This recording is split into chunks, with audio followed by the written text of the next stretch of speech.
Hi, my name's Eddie Pratt and I'm the product manager for Product Snacks, tools that provide bite-sized learning for product managers.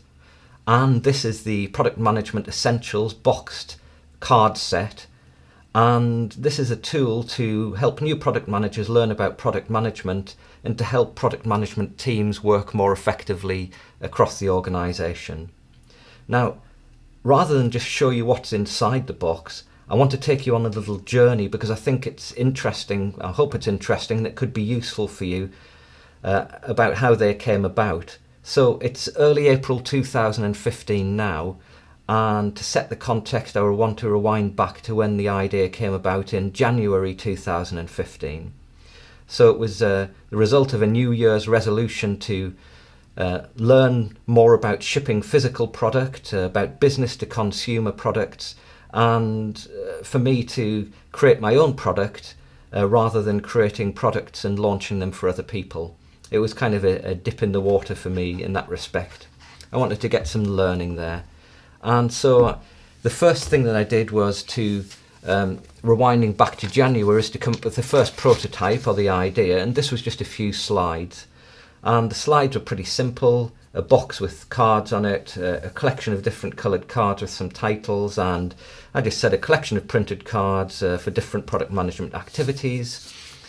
And the cards looked something like this. They had a front and a back and a big title and some more detail on the back. So I anticipated the front title could be used for sorting cards on a desk with different teams, and the reverse of the card could be used to learn a bit about a product management topic, and then some questions to delve more deeply into the topic and to get people thinking a little bit more deeply and analytically about the particular topic. So that's kind of what I came up with, and then I came up with a couple of simple ideas of how you could use them, and one of them was to solve a problem which I'd constantly had, and in organisations people get confused who's doing what job relating to product management. Sometimes it's the marketing team, sometimes it's the sales team, sometimes it's the product management team. So that's not my job. It is something where you would sit down with the team and say, you know, we believe that these topics, we're dealing with these, it's our job and we drive them. These are the things that might be another team or another person who's driving that. And then other things, it's ambiguous and we're not sure. We think we're driving them, you think you're driving them.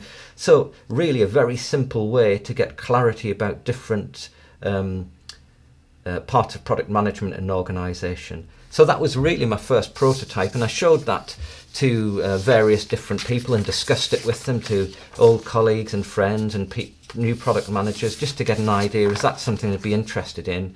And people thought it was a pretty good idea, and I had it clear in my mind what I wanted to do, and I think I needed to make it real so that I could get some more learning. So the next thing I did, relatively inexpensively, was to run up to the copy shop at the top of town that does printing in Winchester in the UK where I live, and I designed a few cards in Adobe InDesign, which is a design package, and just square cards on pretty flimsy card just to get the idea out there, and different colours for different topics, and just an icon and a title, and on the back of some of them I wrote a little bit about the topic, and then came up with ideas and thoughts about what would be useful to ask and delve into in more detail, and then a little box for food for more thought, and I used that to point out to good reference texts or to get people thinking a little bit differently.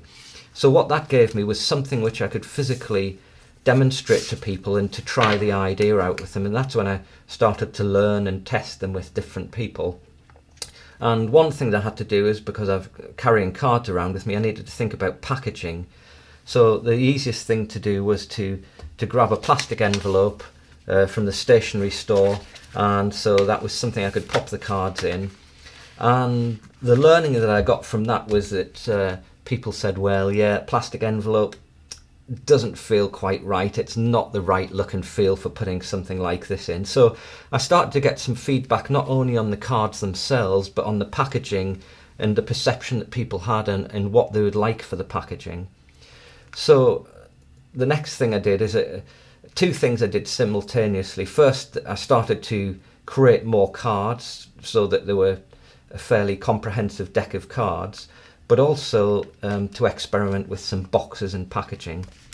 So I was doing those two things simultaneously. So the first thing that I did was to print a deck of cards after I'd spent a month or two creating them, and I got them printed at a local printer's, and they were pretty nice heavyweight card, nice print quality. I came up with a front card which gave some card features and introduction, a little bit about how to use the cards, just a few ideas that I came up with to make it easy, and then a rear card to the deck which gave references to some excellent reference books here from these different authors, and a link to some useful website resources. So that was the kind of front and back to the card, and then card deck, and then I had 35 different cards with different things and on them, and descriptions on the back of them. So I came up with that and then started to search and source some packaging inexpensively, and I found that actually packaging is quite expensive to buy in small volume while you're testing out your idea. And eventually I found a nice box on the internet, and this box was relatively expensive, and it actually came with black velvet inside it because it was a jewellery box, so I had to remove the black velvet from every box that I got and then vacuum clean or hoover the inside of every box to get any dust or dirt out of them, just to make sure that they were nicely presented.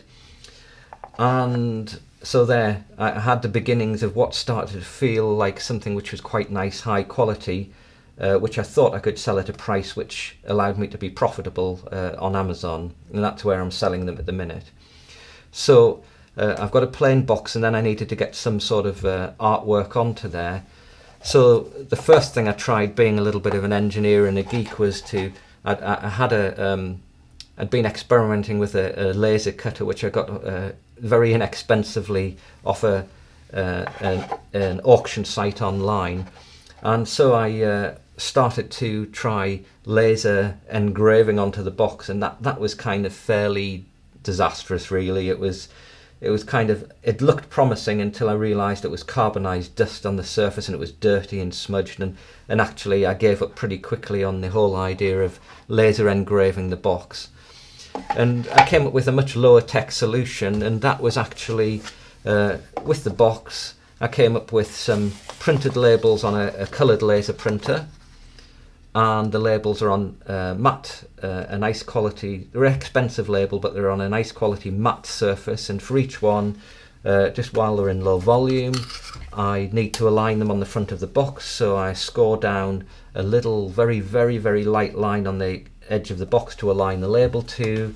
I then peel the label off the sheet here and apply it to the front of the box. So then what I end up with is a label on the front of the box which needs to be adhered properly. So then what I do is I take a squeegee and squeegee out any air under the label to make it adhere really tightly and to give it a really nice finish on the box. And actually it gives a lovely finish, albeit very labour intensive, but I wasn't really interested too much at the minute about optimizing cost. I wanted it to be profitable, but I wanted it to be nice quality and something which I would be happy to receive and to be pleasantly surprised by. So that got me some labeling on the box. So the next thing I did was to think, well, I'd like to try selling this. So I put them on Amazon. I put a reasonable stock on there just to test out, would people buy them.